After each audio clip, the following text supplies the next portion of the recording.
ఈరోజు మనం హనుమంతుడు భూమిపైన ఎలా అవతరించారో తెలుసుకుందాం.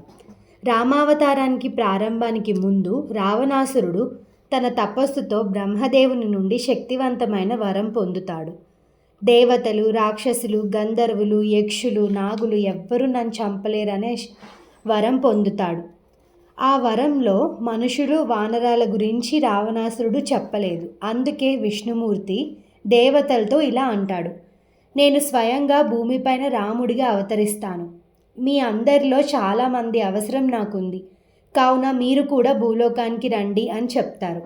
అలా విష్ణువు రాముడిలాగా, లక్ష్మీదేవి సీతలాగా, ఆదిశేషుడు లక్ష్మణుడిలా, సుదర్శన చక్రం భరతుళ్లా, శంఖం శత్రుఘ్నుడిలా, ఇంద్రుడు వాలిగా, సూర్యుడు సుగ్రీవుడిలా మరియు ఇతర దేవతలు, యక్షులు వానర సైన్యంలా అవతరిస్తారు. అప్పుడు పార్వతీదేవి శివుడితో ఇలా అంటుంది: రావణాసురుడిని అడ్డుకోవడానికి మీరేం చేయబోతున్నారు అని అడుగుతుంది. అప్పుడు శివుడు ఇలా అంటారు: నేను కూడా రాముడికి సహాయం చేయడానికి నా అంశను భూమి మీదకి పంపిస్తాను అని అంటారు. అదే సమయంలో ఒక అప్సరస అయిన పుంజస్థలిని ఒకసారి ఆకాశంలో ఓ వానరుని చూసి నవ్వుతూ ఉంది. అందువల్ల శాపగ్రస్తురాలై భూలోకంలో అంజనాదేవిగా జన్మిస్తుంది. తన భర్త కేసరి, ఆయన వానరులలో శ్రేష్ఠుడు. వారికి పిల్లలు కలగాలని అంజనాదేవి శివుడికి ఘోర తపస్సు చేస్తుంది. శివుడు ఆమె తపస్సుకు ప్రసన్నం చెంది తన అంశాన్ని అంజనాదేవి ద్వారా భూమిపైకి పంపించాలన్న నిర్ణయం తీసుకుంటాడు. వాయుదేవుడు దేవతలందరి అనుగ్రహంతో శివాశీర్వాదాన్ని అంజనాదేవి గర్భంలో ప్రవేశింపజేస్తాడు.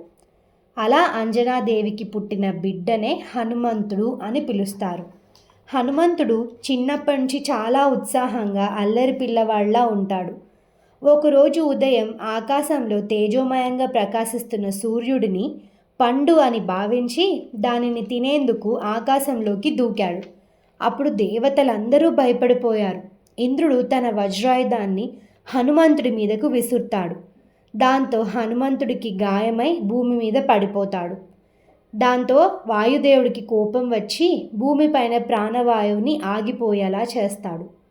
దాంతో ఆయనను శాంతింపజేసేందుకు దేవతలందరూ వచ్చి హనుమంతుడికి అమరత్వం, అపార బలం, జ్ఞానశక్తి లాంటి అనేక వరాలు ప్రసాదిస్తారు.